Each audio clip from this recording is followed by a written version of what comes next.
Welcome back, guys, to the Futbal Biz podcast. As always, I'm Graysen Mortimer, and welcoming back after a one episode absence is co-host Hunter Boyven. And we have a lot to talk about today. Obviously, the World Cup is over, so that segment will no longer be continuing until 2026. But there's a lot happening in the football world right now, and we're going to talk about the Premier League a little bit. It has returned. Before that, we got some transfer news. The big one, which we'll start with, we'll get right out into the gate. Cody Gakpo is going to Liverpool. Honestly, didn't really see this coming, but Liverpool fans like Mr. Evan McGuire, who's been on this show, are going to be ecstatic. Yeah, I did not expect Liverpool at first, but I think this is probably their best chance at replacing Sadio Mane. Not to say that he's up to par yet. Obviously, he's a little too young, but as far as what they've tried so far, this is definitely their best effort to try and fill the void that Sadio Mane left when he went to Bayern. 37 million plus 50, plus add-ons to make up 50 is not bad. I think that's just about what I would expect and what would be fair, especially because of his age. So I'm pretty okay with that. I actually think that this deal is a huge bargain. I think that he is a absolute quality player and one that I think was being touted for a lot more than what Liverpool are gonna, even if it is 50, what Liverpool are gonna pay for him. Man U was obviously, kind of sniffing around him for the longest time. And honestly, I thought that's where he was gonna end up going. I think this is actually a much better decision for him, especially with the injury to Luis Diaz. He's basically gonna walk right into this team, at least in the beginning. He'll have a little more competition once Diaz returns, but Klopp is a much better system. It's an established system. Ten Hag is still kind of figuring it out at Man United. And obviously there is the Dutch connection there, but I do think that Gakpo is making the right choice by going to a club that I think is a little more ambitious than Man U. Is that team that kind of gets linked with everybody and doesn't really sign anyone. Maybe one or two in the bag here and there, like Anthony and Casemiro. But I think Gakpo has made the right choice there. Yeah, no, at 50 million, which in today's market, I mean, you'll take that for a quality player. We obviously saw what he can do with the World Cup, and with PSV. So, great bargain deal by Liverpool, and one that I think will only benefit them going forward. I think we agree on that, and we could probably move on to the next player now. I think there's not much to say about Gakpo. Good for him. Yeah, huge deal, probably the biggest one so far. But there are a couple others. The first is I'm going to go with Arsenal. They're trying to sign Mudryk from Shakhtar Donetsk. They, I believe, just submitted a bid of 65 million, which is obviously more than Gakpo. And I don't really know too much about Mudryk, but he's a winger. He's clearly keen to move there. He did post on his Instagram that Arsenal were playing yesterday, so I think it's evident that he has intention to join the Gunners. Now I don't know a ton about him, but if you're quoting 65 million, this guy is obviously a decent enough talent. Now, if we look at him a little bit, so he's playing for Shakhtar, which is obviously a great team. And it's one that I think will, one that has proven to be good in the Champions League. So Mikhailo Mudryk, he is only 21, young player, one that is up and coming. He's a full-fledged international for the Ukrainian national team. He's played at Shakhtar since 2018, but he did come through their youth system. He is a full Ukrainian winger. And yeah, this is kind of his breakout season. He is kind of emerging as that talent in the Ukrainian league. He's got 8 goals and 13 appearances thus far in the league. So it's one that I think Arsenal could use.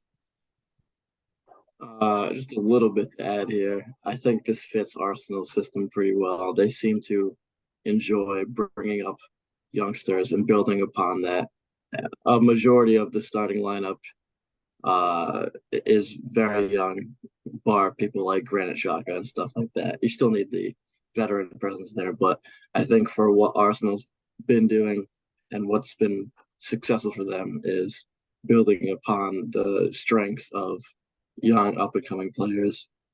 And yeah, again, I don't know much myself about him, but just based on the bids they put on him and his age, I think this is probably exactly what they're looking for.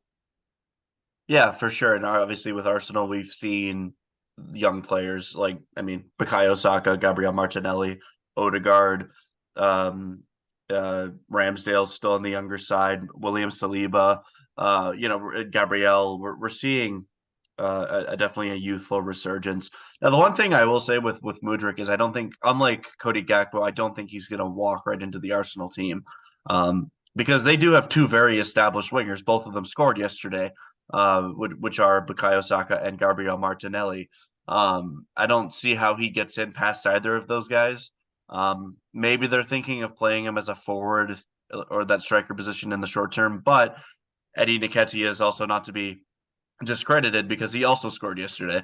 We'll talk a little bit more about that later, but it's an interesting one. I think that other teams could potentially use a guy like Mudryk a little more, but to your point, Arsenal will be a good club for him. I do think that he will uh, eventually fight for that starting place in the team, and he's definitely one to look out for in the future.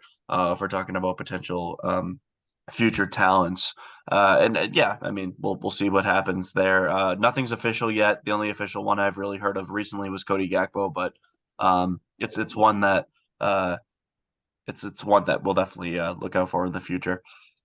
Now the do you have anything to add to that? That's all sums up. Yeah, fair enough. Yeah, the next big transfer that we're looking at is Benoit Badiashile from Monaco, big center back. Chelsea are looking around him. Now, this one I think makes sense for Chelsea. Thiago Silva is not getting any younger.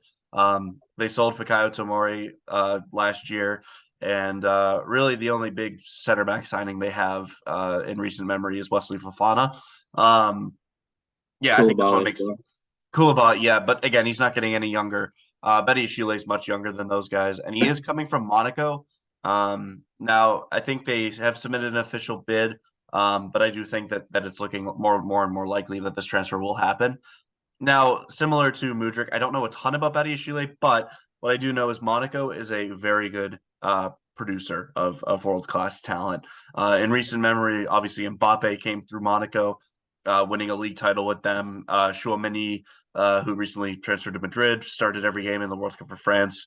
Um, huge talent there. They produced the likes of Bakayoko.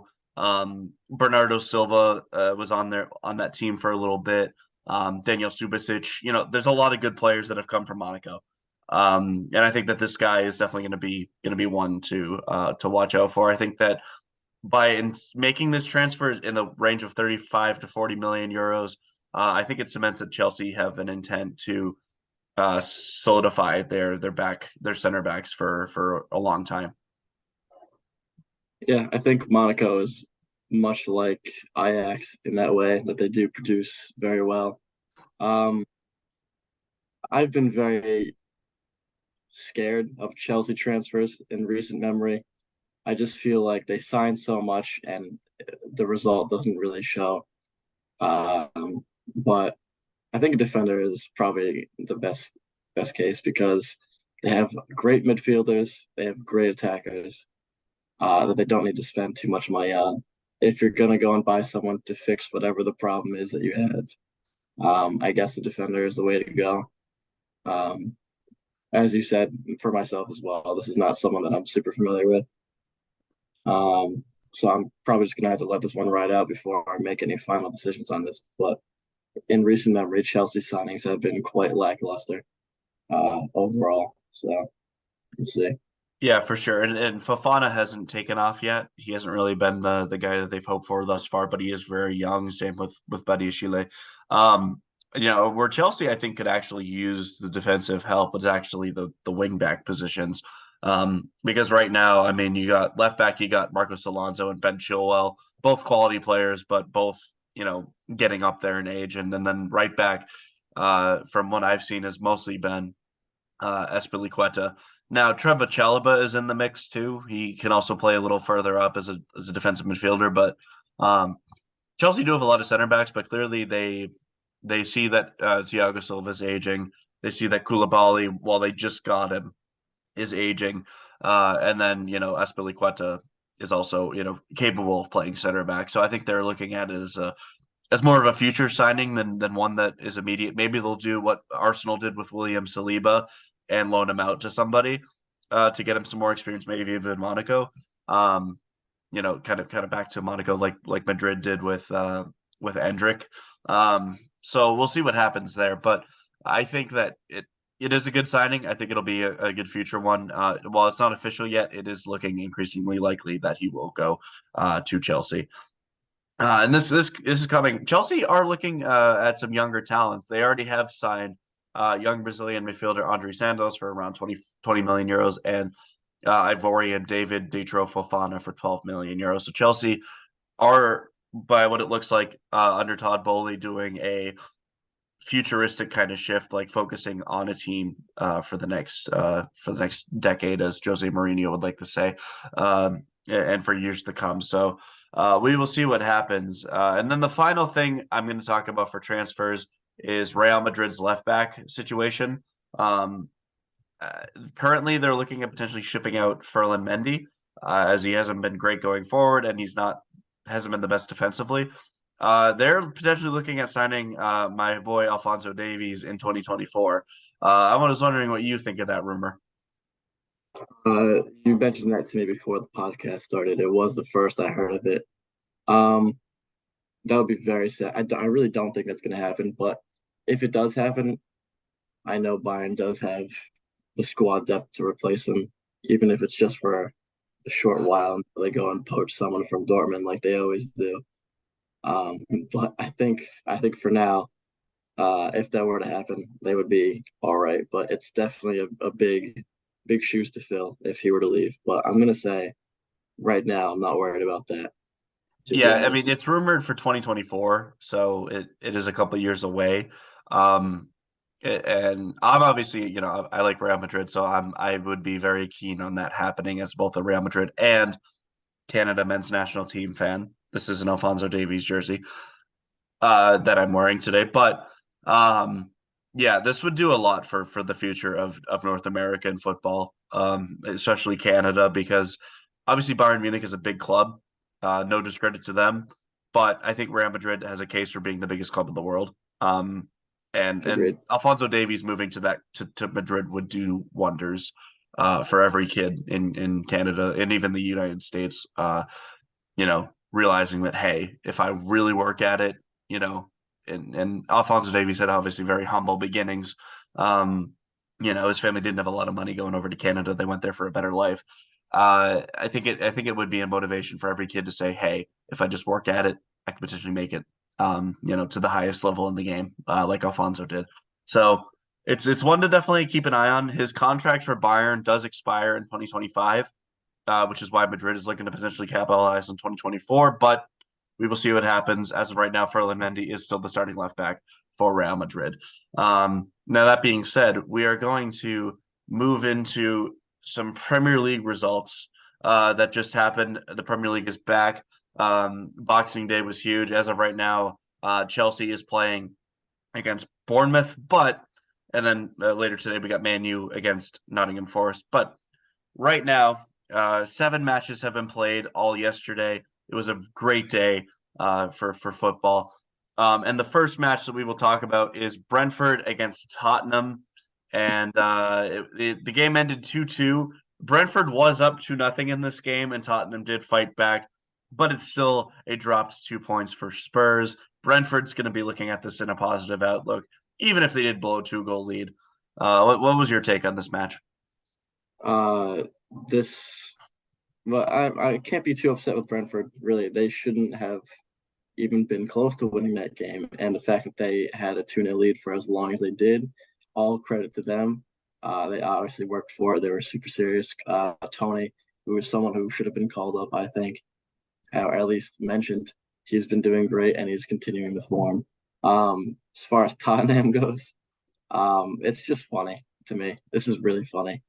Like, yes, in the end, they did end up coming back, which is not the easiest thing to do in the Prem, but this is a team that's mid-table, a little bit less than mid-table. You cannot be having a result like this when you're fighting for top four. I get that everyone's coming back from World Cup, or if they weren't in the World Cup, they're coming back from their breaks. Um, but there's really no excuse for this. So yeah, that's gonna be my take on that one. Yeah, that's fair. It was definitely a big contested match. I don't really think that Tottenham being down to nothing will be too mad about being able to show the fighting spirit under Antonio Conte. Kane obviously scored, maybe easing the pain of missing that penalty a little bit. And then Pierre-Emile Højbjerg, who also scored, easing his pain of just failing miserably with Denmark in the World Cup too. So I think there's a lot of outlook here. I do want to mention Ivan Toney because there's a lot surrounding him right now. Um, Obviously, he's in form for Brentford right now, but there's a lot of betting allegations against him right now, over 200. Um, Obviously, if there's 200, I think that you're a little guilty. Now he may be able to appeal them, but I do think that similarly to Kieran Trippier, uh, uh, there will be a suspension incoming for him. I don't think it'll be this season, but I think next season they're talking about the range of 6 months for Ivan Toney. What do you think about that? Um, I think it's definitely something serious. I don't know all the details about it, but it's definitely something that they should give a little bit of a slap on the wrist for. I don't think it's any season-ending type punishment or even half a season. I don't think that's too much. I think that's too much. Um, yeah, you can't be really be doing that stuff as a professional athlete. And I think that's kind of a known thing, especially like in America with the NFL. Like there's some pretty serious punishments for that. But I think this should just be kind of like a slap on the wrist, maybe a few games. Nothing crazy. I don't. That's not really something that I think is the worst thing that a player could do, as we've seen with other players. Yeah, I mean the issue is that it's in breach of a FIFA uh, rule, so FIFA could suspend him. Which if it For was sure. just the Premier League, then I could see it being maybe only a few games. But the fact that he's breaching a FIFA rule, they're a little harsher when it comes to these Yeah, sort of they'll things. definitely jump on that. Yeah, Whatever chance they get. yeah. I think it'll be in the range of a few of 6 months. They've been talking about that. I think the most immediate thing with Ivan Toney isn't going to so much be the suspension, but I think it's going to be pending the suspension. Now, he's a player that could easily be playing for a top six club. Man United is in desperate need of a striker. Chelsea could probably use him. But this, I think, affects him. I don't think he's going to be able to get that big move for at least another year because of the allegations that are going on right now. He is very much Brentford's player, and I don't think he's going to move unless some club is willing to take that risk. Which, obviously, in this environment, maybe, but I don't think he's going to be moving anytime soon. He's obviously proven that he has the abilities to crack into a bigger team, but um, I think that that's just going to linger and until that suspension's over and until he gets his betting in check, I think he's going to stay at Brentford. Yeah, I don't see any major future decisions regarding him. They'll probably have to wait to hear what the punishment is, which is smart. I agree. Yeah, for sure. Um, so yeah, I mean, big implications there on the table. Brentford are obviously mid-table. They're decently safe. They did just extend Thomas Frank's contract until 2027 as well. So their future is with him. And then Tottenham, not a good result. Man U is currently above them, I believe, and just breathing down their neck. So it's a really negative outcome if you're Spurs. It's one that you wish you had.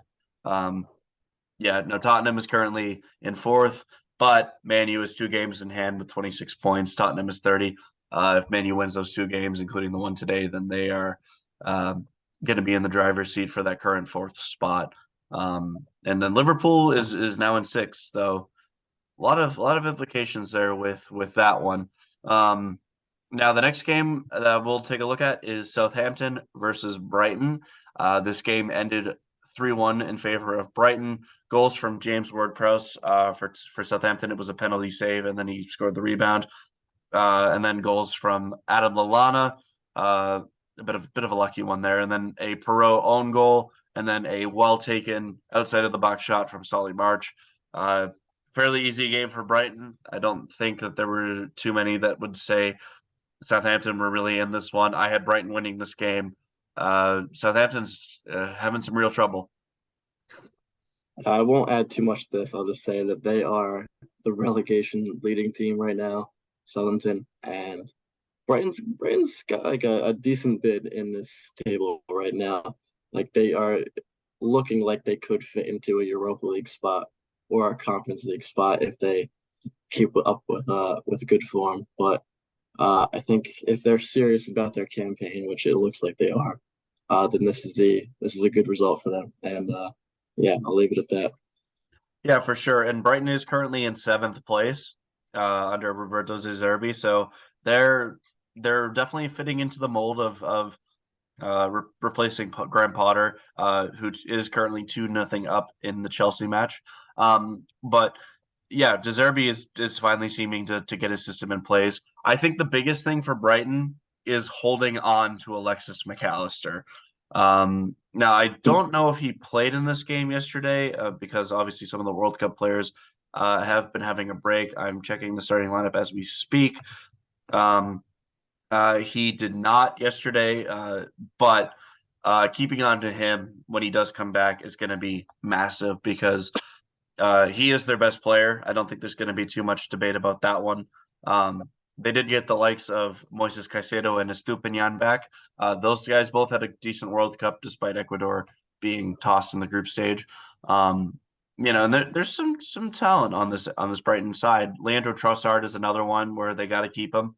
Otherwise, they may have some issues. Hmm. But yeah, I think the biggest thing for them going forward is going to be can they hold on to Alexis McAllister? I hope they do through at least the end of the season. I do think he'll get a big move, but I do want to see him at least finish off the year with Brighton to see where he can get them. I think that's gonna be huge for them going forward. What do you think about that? Yeah, I think and we'll see in one of the later games. A lot of the Argentinian players were not there. I know Emi Martinez did not play Nope. uh, later that day.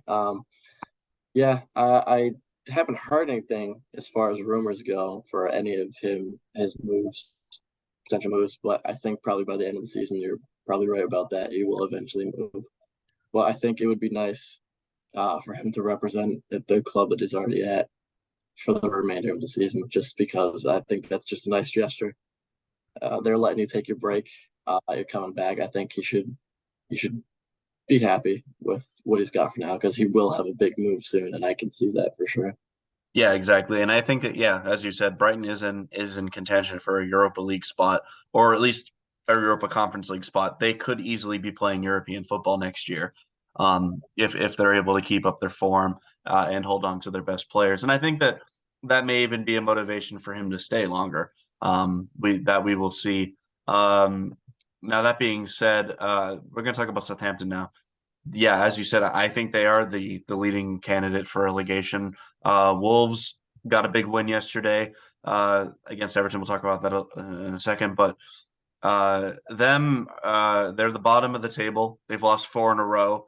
They only have 3 wins on the season, as well as 3 times with 10 points through 16 games. That's not good enough.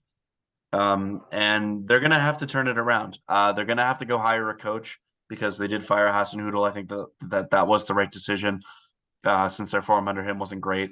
Now, if you're Southampton, who do you think that you would try to potentially appoint as a replacement for Ralph Hasenhüttl? Any ideas? No idea. It's a combination of not really sure who's available right now, and I'm not sure who the hell would want to take this job. It's such a big ask. This is going to be a coaching job for someone who's up and coming and needs to make their name, or someone that's desperate for a job. I don't see any established name taking this job, if I'm being honest. Yeah.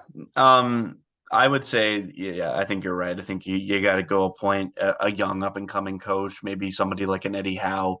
Obviously not him. He's at Newcastle. He's doing very well there. But somebody like him, where they can kind of just go into the club, establish their philosophy, and really just kind of grow with the team. So it's the type of thing where maybe somebody like, obviously not Vincent Company, but somebody like him who's just kind of getting started in management, and maybe can even if they get relegated, grow with the team. The one I would stay away from is Scott Parker.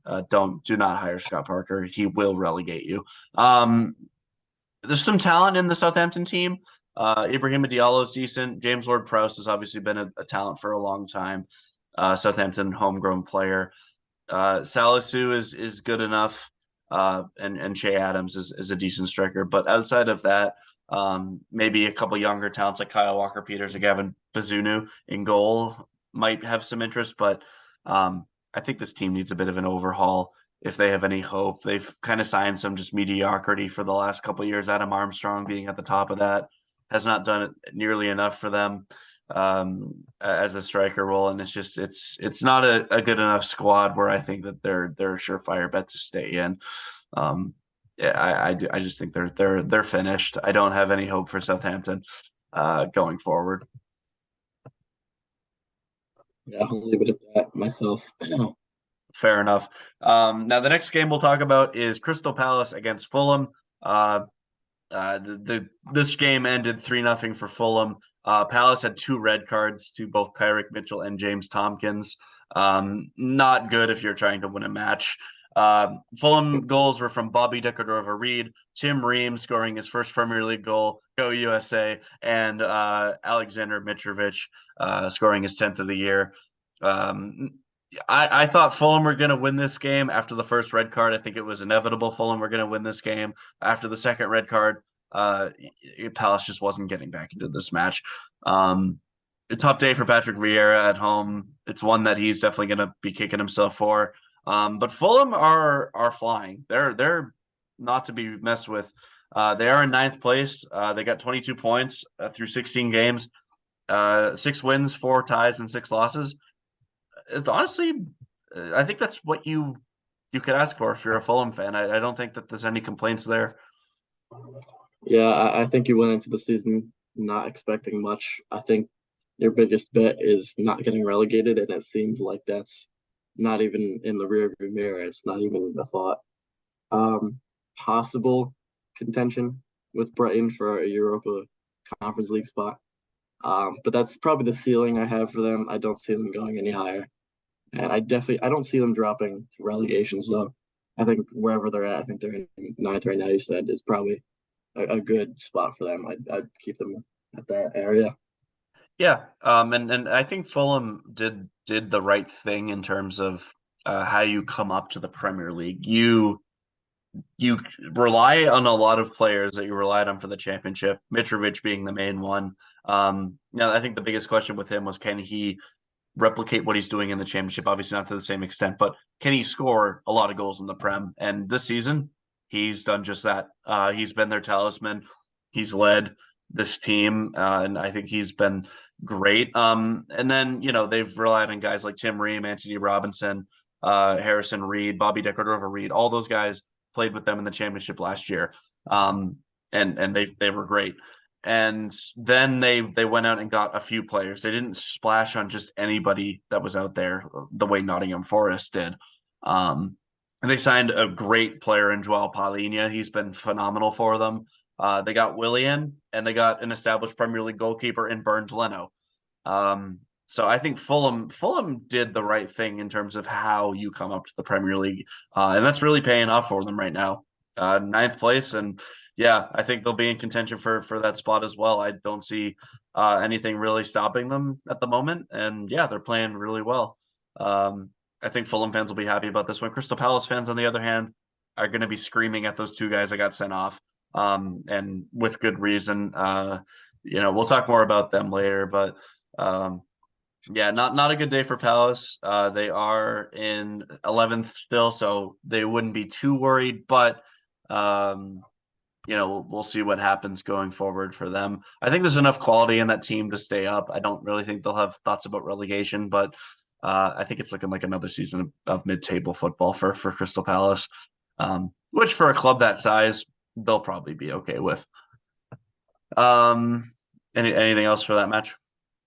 No, I think that sums up pretty well. Yeah, fair enough. Moving on, we got Everton versus Wolves. Everton was up 1-0 in this match, but Wolves scored a 95th minute winner to get a good win in Lopetegui's start to the club. And I think Wolves, even though they're currently in the relegation zone, I do think they're going to stay up. Obviously, great goal from Daniel Podence and then a late winner by Ryan Aït-Nouri after Yeremina's opener. Yeah, great match for Wolves. They showed a fighting spirit and they got the job done. If I'm looking at this, I'm thinking for both teams, what are you doing? You're two pretty well established names, especially Everton in the Prem, and you're bobbling between 17th and 18th place. Uh, I mean, I think it's probably worse for Everton. I'd say they're a bigger club than Wolves are.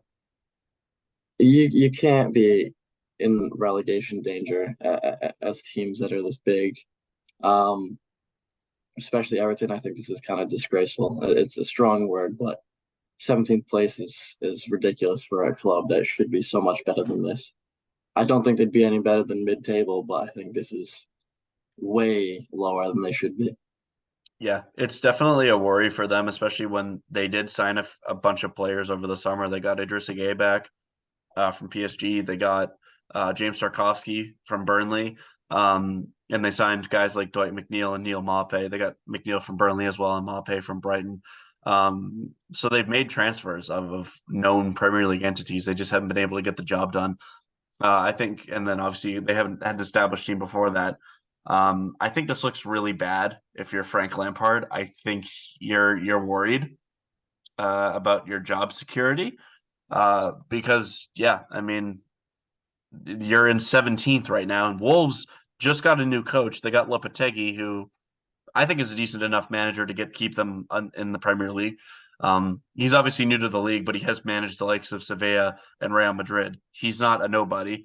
Um, so it's not looking good if you're an Everton fan. I think that similarly to last season, you're going to be worried.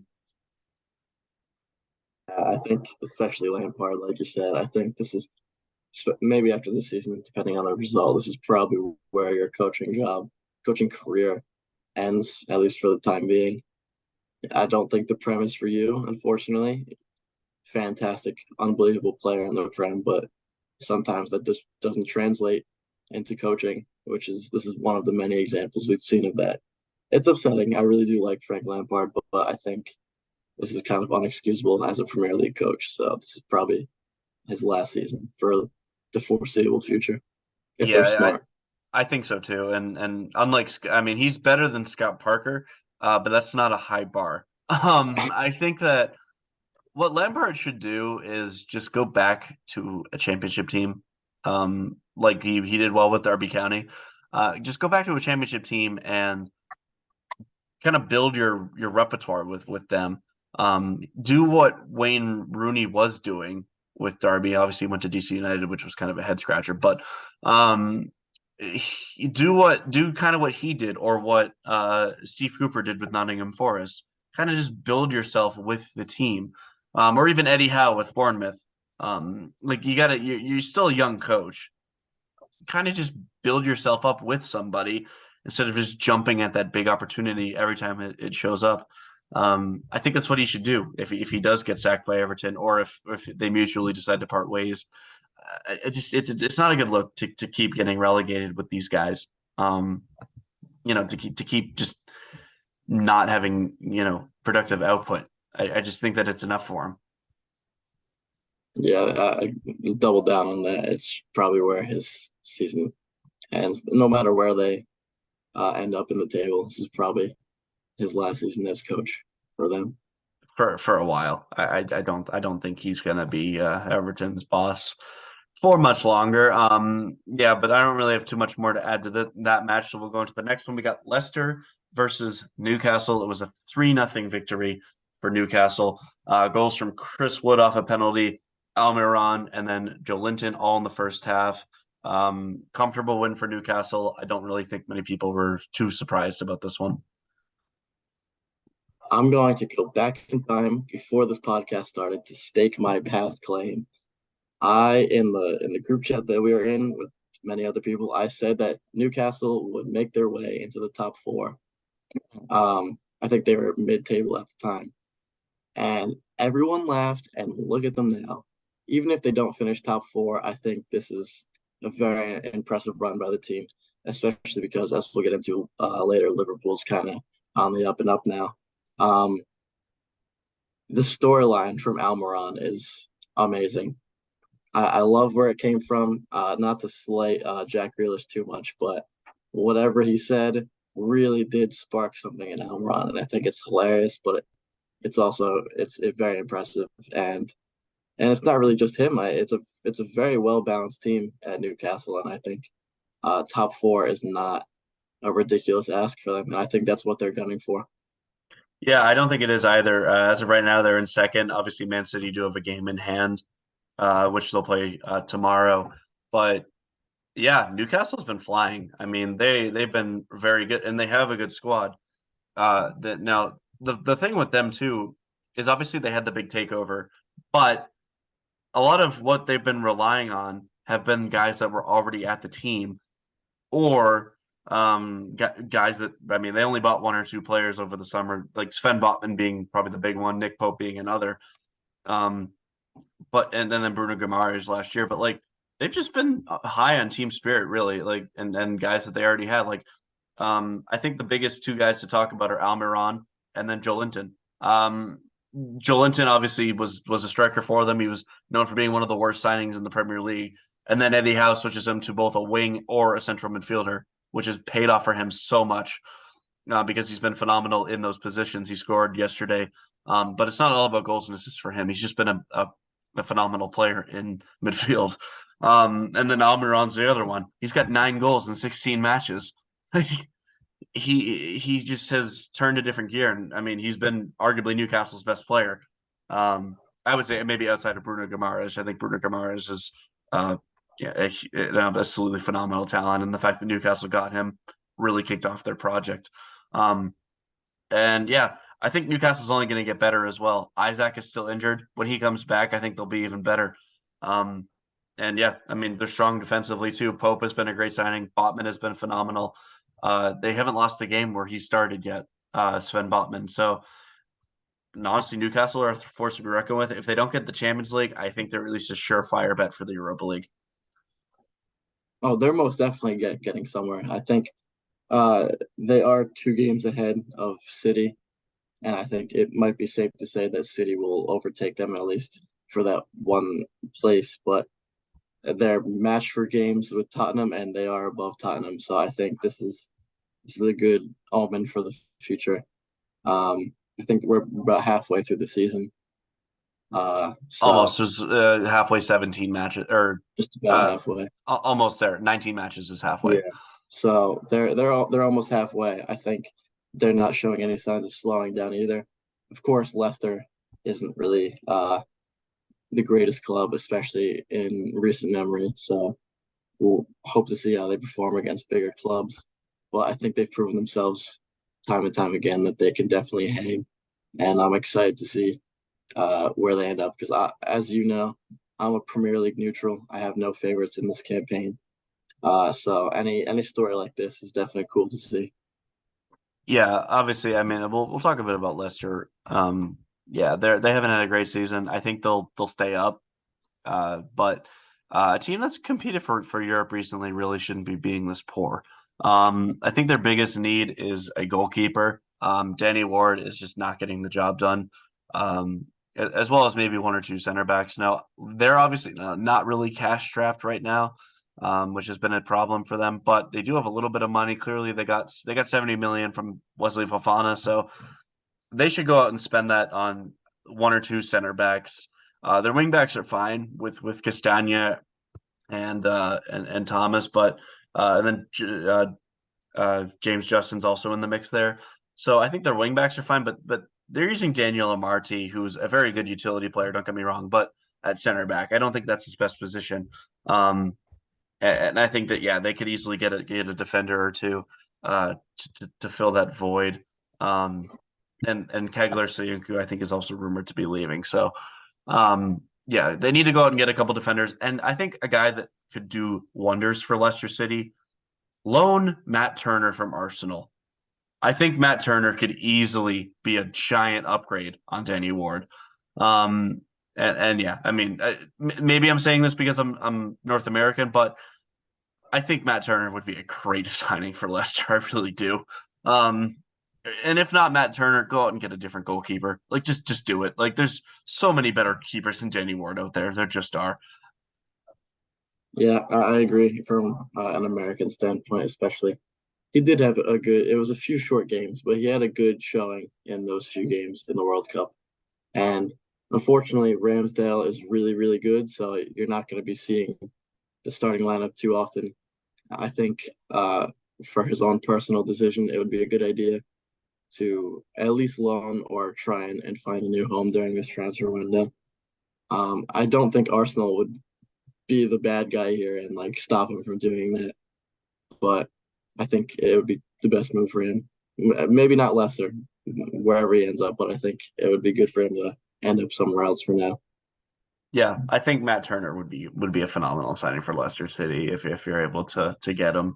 There again, I think they'll stay in the Prem, so I think that he wouldn't get relegated. But Leicester needs some help wherever they can find it right now.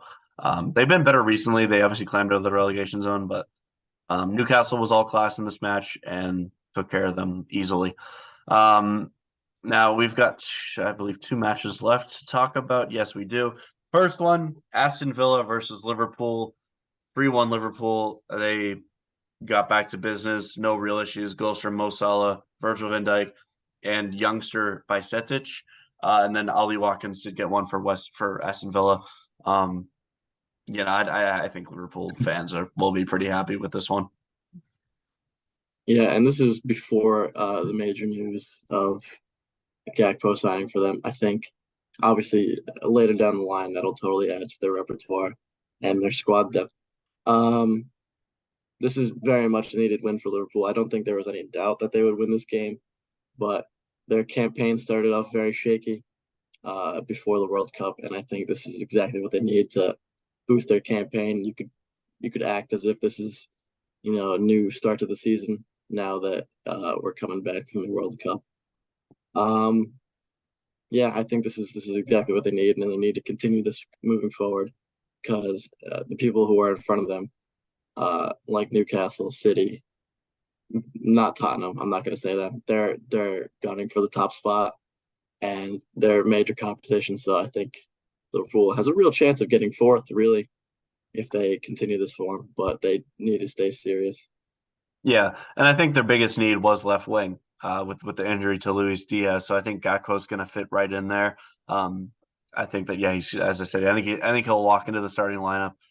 Which if Diaz was still there, it would be a little iffy. But we got to talk about Darwin Nunez because despite how well Liverpool played yesterday, he was abysmal.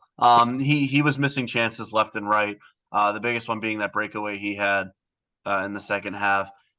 It's just it was pitiful to watch. Really, I still think there's a player in there. I really think he can come good.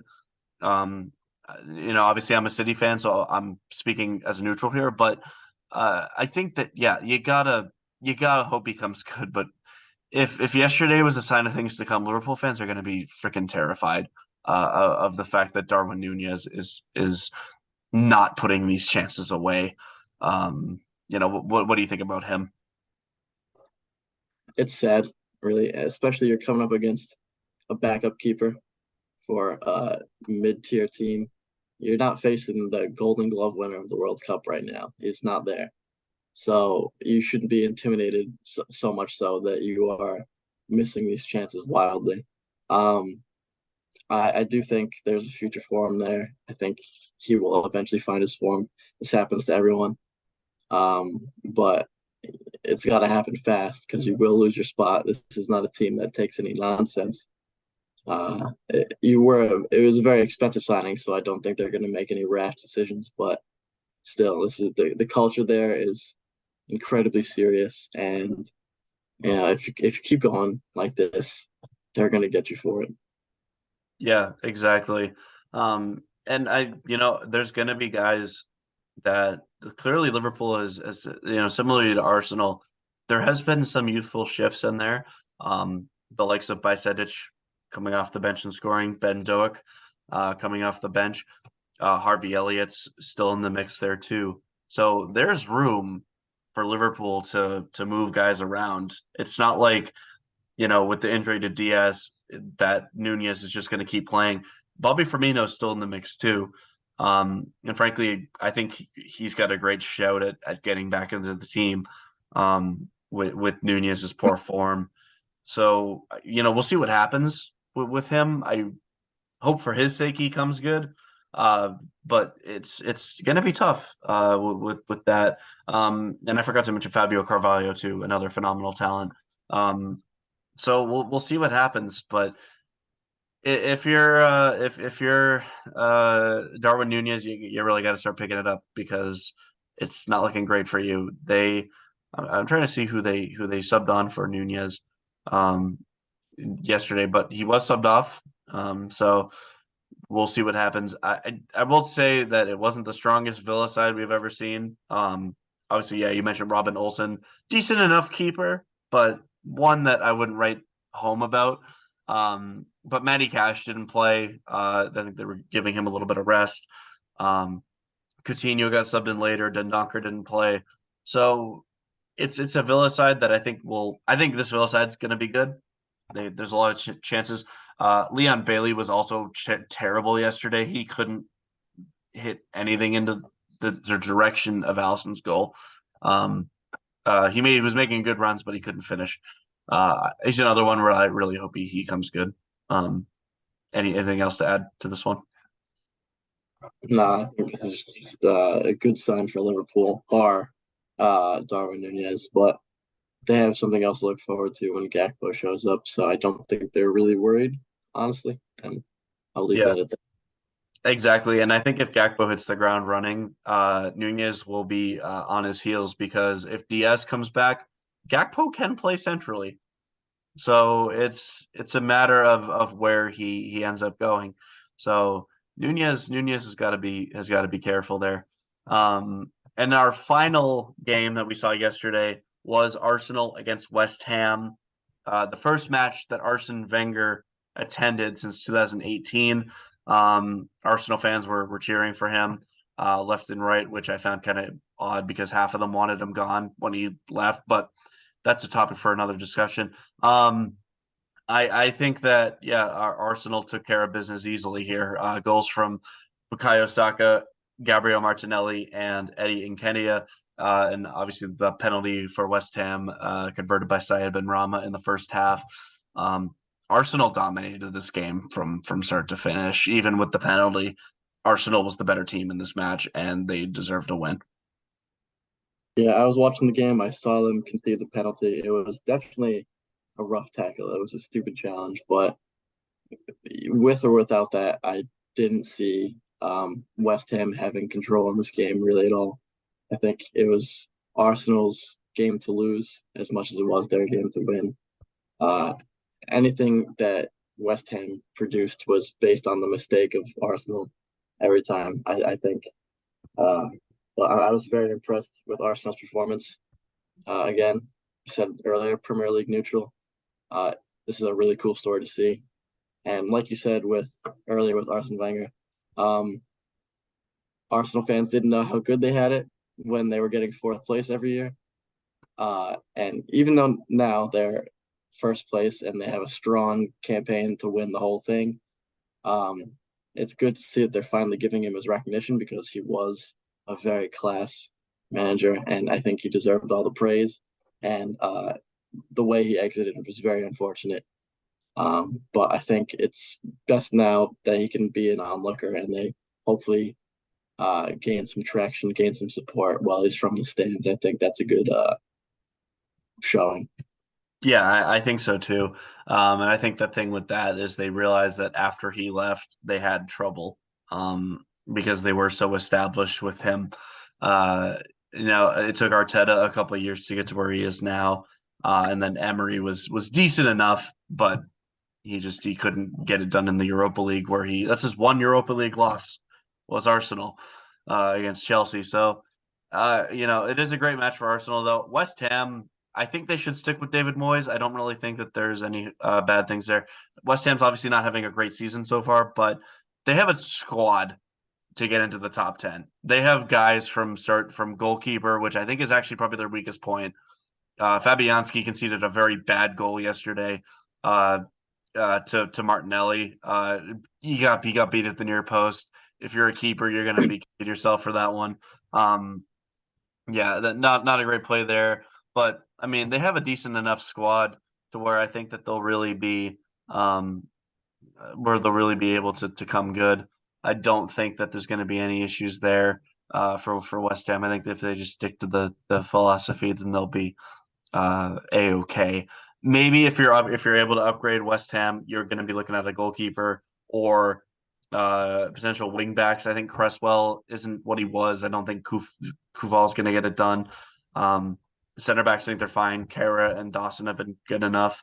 But I mean, their midfield is phenomenal. Declan Rice and Tomas Soucek have both proven that they're very good players. Jared Bowen's very good.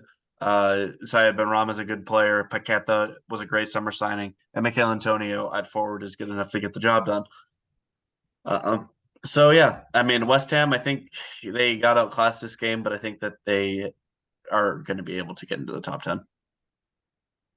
I hope so. I mean, I like them. They're a very good squad, but I don't think they can kick themselves too much considering this is the first place team and it's a tough team to beat.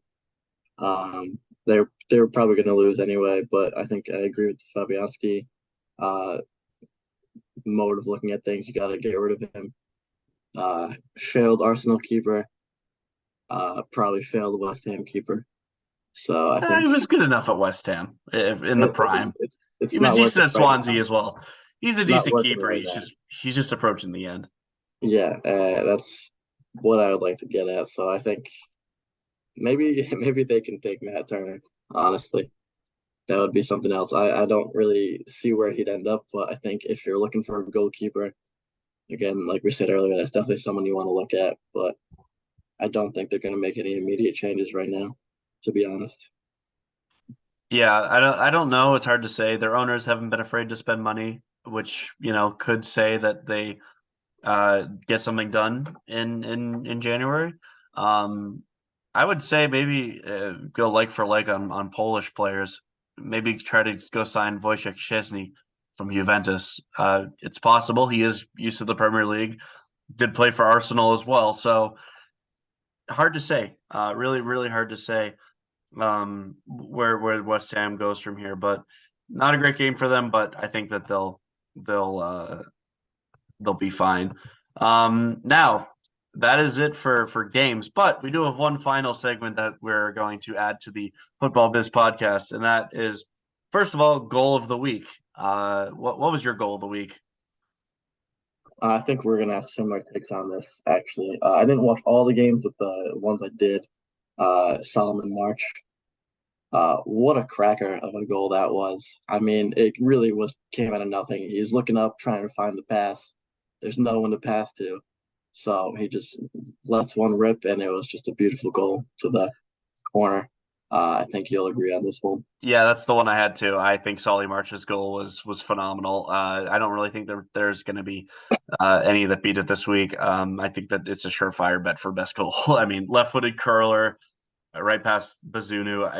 I mean, it's a great goal. No complaints there.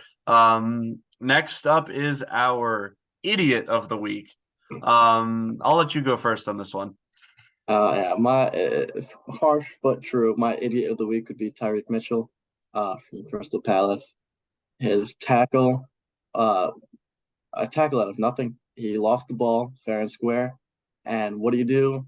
You try to kill the other person. That's clearly what happened here. It wasn't even like a malicious tackle, but it was a stupid tackle and one that really cost you the game. I think they still would have lost regardless, but you could easily say that this red card is one that lost you the game. So I think that's my idea of the week. I'm gonna go with the other Palace player for my idiot of the week that got sent off. I'm gonna go with James Tompkins. Now here's why. So they're down 1-0. Tompkins is on a yellow card from a very stupid play in the first half. He complained and yeah, got booked. Then in the second half, you're already down a man. You're only down 1-0 at this point in the game. So yeah, I get you have 10 men, but you're still able to come back.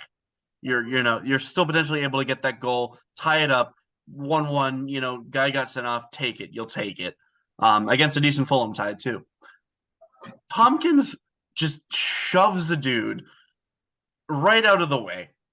Like, how stupid can you be? You're on a yellow card and you just shove a dude like it wasn't even like trying. And he gets a second yellow and gets sent to the dressing room early. Like, that's just dumb. Like, I think that James Tompkins is easily a dumber player. And obviously, yeah, Mitchell, not a good challenge, but those things happen. Tompkins's play was just dumb. So with that, he is my idiot of the week. What do you think about that? I don't think there's any way to go wrong on either of these players.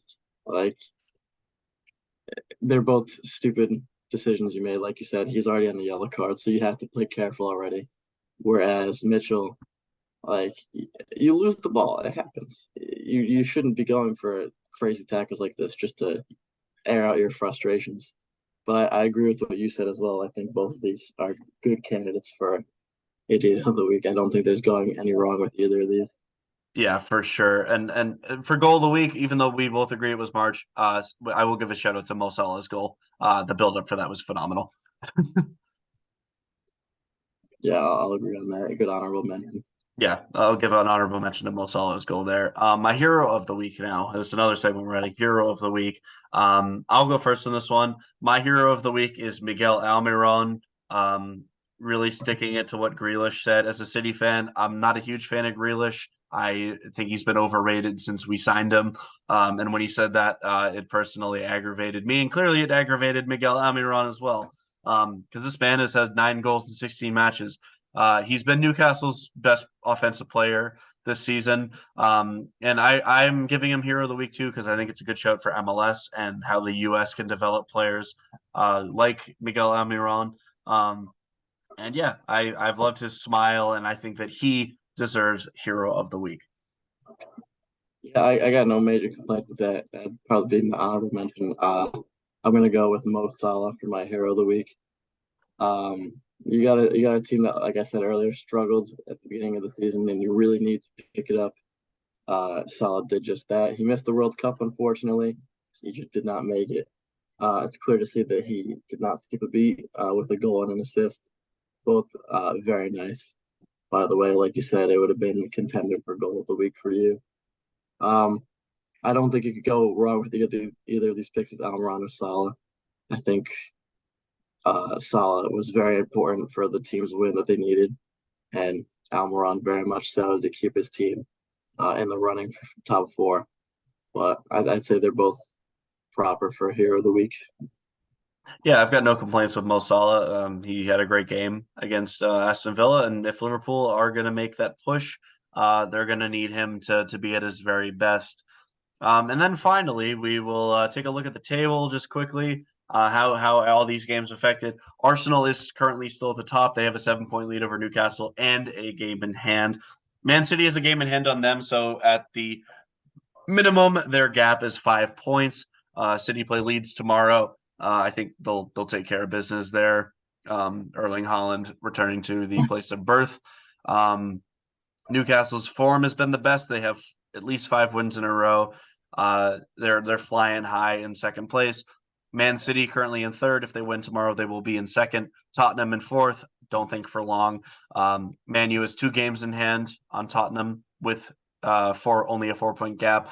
if they are able to take care of things tomorrow against Forest, Man U will be 1 point behind Spurs. Liverpool are in sixth with 25 points. They do have Man U has a game in hand on them, so the gap between 5 and 6 could potentially increase, depending. But if Liverpool does win the game in hand they have in Tottenham, only 2 points difference there. Brighton sit in seventh currently. Chelsea are up 2-0 currently. They are in eighth, as the live table shows it. Fulham are in ninth with 22 points. Brentford in 10th. And then going to the bottom half of the table, Crystal Palace are in 11th with 19 points, with a game in hand in 12th place. Villa with a point more. Leicester City sitting 13th. They were bottom a few games ago, so they won't complain too heavily about that. Bournemouth currently down 2-0, are in 14th. Leeds United are in 15th with 15 points. But they play Man City tomorrow, so I don't really see much hope for them there. Well, maybe they'll shock us like they did Liverpool. We'll see. West Ham currently sitting 16th on 14 points. Same with Everton in 17th, also on 14 points. The bottom three, Wolves, who are looking better, are in 16th or are in 18th with 13 points. Nottingham Forest also with 13 points with a game in hand of Wolves. They play Manchester United later today. And at the bottom is Southampton on 4 straight losses. Anything to add to any of those? Anything that surprised you? As far as surprises go, I'd say probably not. I think this is, as far as the first week back from the Premier League, I don't think I'm super surprised with this. I do think Liverpool will easily overtake United as time goes on when they catch up in games. I don't think Man United is very strong, and they have a lot of internal problems right now. So we'll see how that goes, but I'm gonna say Liverpool will eventually break that. Might make their way to top 4.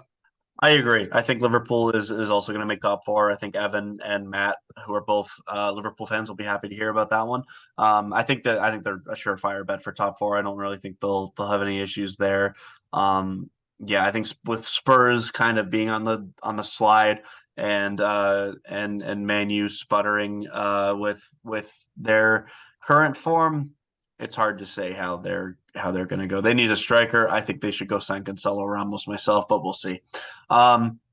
Anyways, that will do it for this episode. As always, thank you for tuning in. If you're not following us on YouTube and or Spotify, what are you doing? Go do it now. Go follow the Instagram page. It's at Futbal Biz Podcast. Trying to build a following. Tell your friends, please. Go listen. Until next time, I am Graysen Mortimer. Go, Evan. And we will see you next time.